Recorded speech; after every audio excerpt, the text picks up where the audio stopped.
Ya, bismillahirrahmanirrahim. Assalamualaikum warahmatullahi wabarakatuh. Selamat pagi anak-anakku sekalian. Gimana kabarnya, sehat? Semoga kalian sehat selalu dan dipanjangkan rezeki dan umurnya ya. Sebelum kita memulai pelajaran ini, alangkah baiknya kita membaca doa terlebih dahulu ya. Membaca doa dalam hati masing-masing dimulai.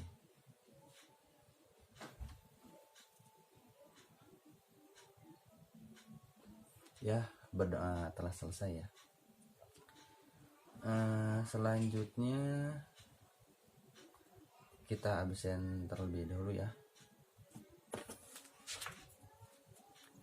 Randy hadir, Agus hadir, Rijal hadir, Apis hadir juga, Reja hadir, Rival hadir juga.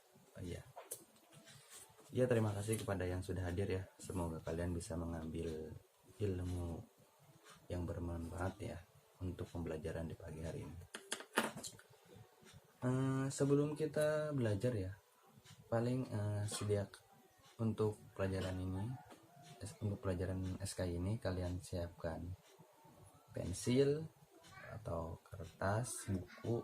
Jadi apa yang menurut kalian penting kalian catat, yang menurut kalian bisa paham tidak perlu dicatat ya nggak apa-apa, nggak usah dicatat, tapi alangkah baiknya kalian catat aja. Soalnya nanti bapak akan kasih kru bahwasanya kalian dibagi berapa kelompok, terus didiskusikan kembali, habis itu kalian paparkan seperti itu nantinya. Oke.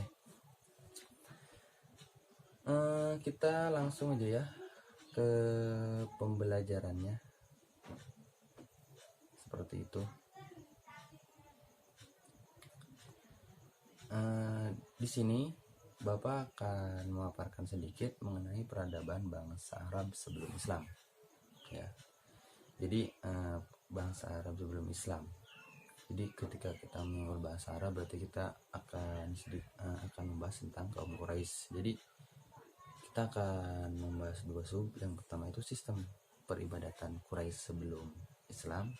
Yang keduanya itu keadaan sosial masyarakat Quraisy sebelum Islam, di peribadahan dan sosialnya, seperti itu. Jadi langsung aja ya kepada materinya. Jadi kaum Quraisy pada permulaan bangsa Arab, Quraisy telah mengikuti dan meyakini agama atau ajaran Nabi Ibrahim dan Nabi Ismail. Dan agama itu disebut agama Hanif. Yang dimaksud dengan Hanif adalah agama yang baik dan benar, seperti itu anak-anak. Jadi mereka sejak dulu itu mereka itu ajarannya sudah bertauhid, sudah bertauhid. Namun ajaran itu lenyap oleh ajaran yang dibawa oleh Amr bin Lu'ay al-Jubai. Ya, jadi dia itu membuat patung. Jadi patung itu mereka sembah juga, ya kan? Sehingga mereka anggap Tuhan. Patung itu jadi mereka anggap Tuhan. Ya, terus orang Quraisy juga mereka itu suka membunuh bayi perempuan yang lahir. Jadi mereka beranggapan bahwasanya jika ada bayi perempuan yang lahir ke muka bumi ini, berarti itu adalah tandanya kita itu bahwasanya apes ataupun apa. Jadi dulu itu ketika zaman suku Quraisy, derajat perempuan itu sangatlah kecil. Jadi mereka itu selalu diinjak, dihina dan diabaikan lah, seperti itu. Selanjutnya juga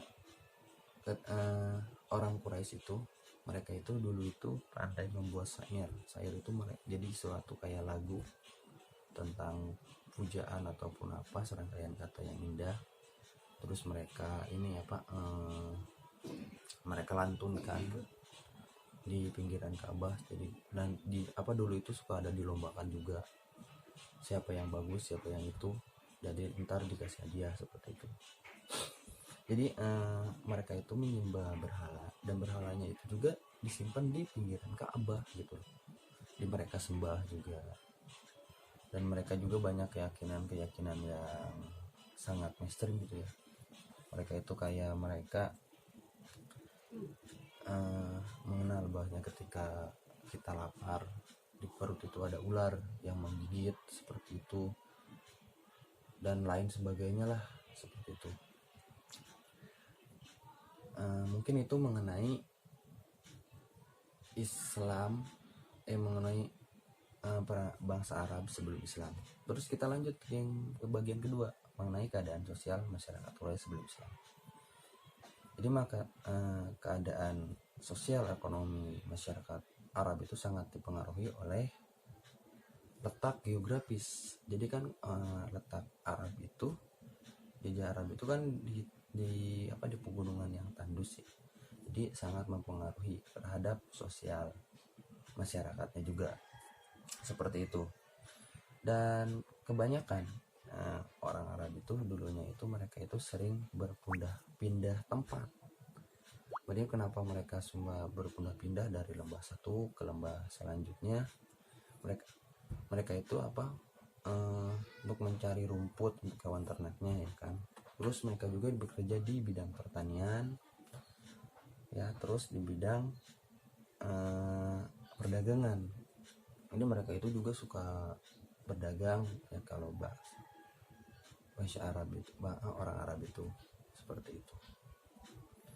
Jadi sosial bangsa Arab itu sangat berpengaruh oleh keadaan geografisnya ya, seperti itu. Ya mungkin sekian ya Bapak sampaikan.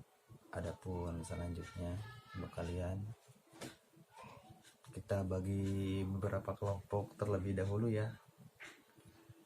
Untuk kelompok sebelah kiri kalian diskusikan kembali, dan untuk sebelah kanan didiskusikan juga kembali. Jadi Bapak kasih waktu 15 menit ya untuk memaparkan kembali. Jadi waktunya Bapak ya, terima kasih kepada kelompok sebelah kiri yang sudah memaparkan diskusinya tadi. Jadi kepada saudara Randy sangat bagus dalam menyampaikan materi yang tadi Bapak sampaikan, yang Bapak ringkas. Jadi sangat bagus, jadi Randy tahu. Terus kayaknya Randy udah baca ya. Oh ya, bagus kalau sudah baca. Jadi cara memaparannya bagus lah. Dan paling dari Bapak giatin laginya aja untuk membacanya supaya kalian paham. Dan begitupun Randy dan juga teman-temannya. Oke. Ya, terima kasih kepada saudara Randy. Adapun untuk kelompok sebelah kanan ya, kepada saudara Rival juga bagus dalam memaparkan, dalam bahasa juga bagus ya. Mungkin dari Rival yang sedikit membedakan dengan Randy adalah Rival itu kayaknya kurang dalam segi membaca, sedangkan Randy itu dia kayaknya sering sekali membaca, jadi agak paham.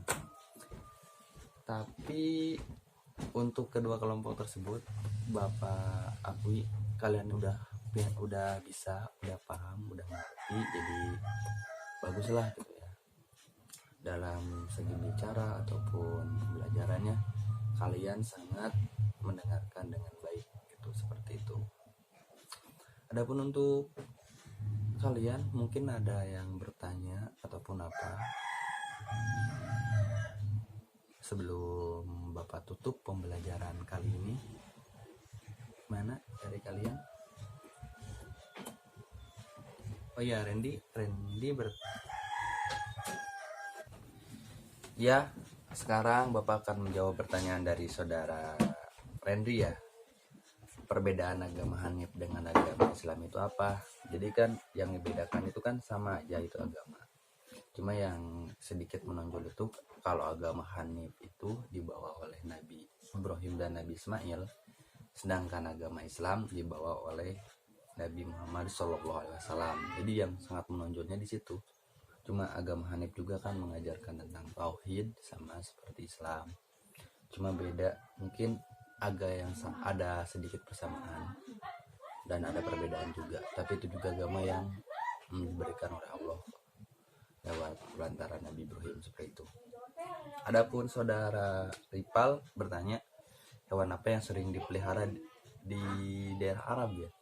Ya dominannya itu tuh kalau hewan yang dipelihara di daerah Arab itu kebanyakannya unta, tapi ada juga kan seperti kambing, ada seperti itu.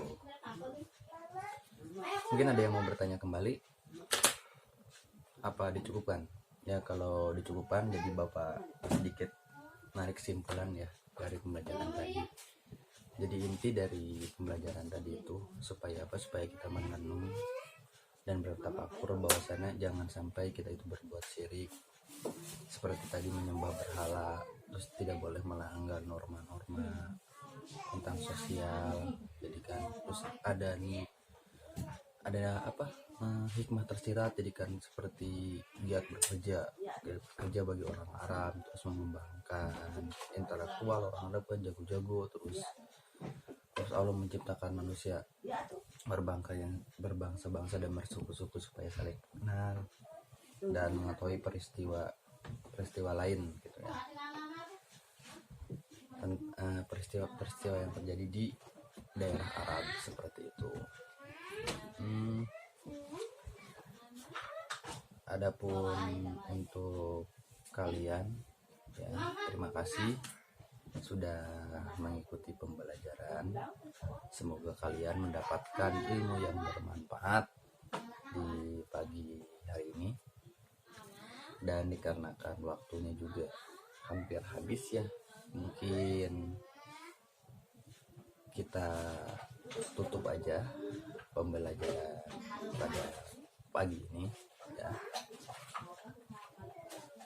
Mungkin sekian dari Bapak, kurang lebihnya mohon maaf ya. Dan adapun kalian ketika ingin belajar atau ingin menambah wawasan, susah untuk bisa nanya ke Bapak. Adapun ketika tidak bisa, kalian bisa searching di Google ataupun di mana. Jadi banyak yang bisa kalian ambil seperti itu ya. Mungkin sekian aja ya dari Bapak. Kita baca doa terlebih dahulu sebelum kita tutup pembelajaran di pagi ini ya. Membaca doa dalam hati, mulai.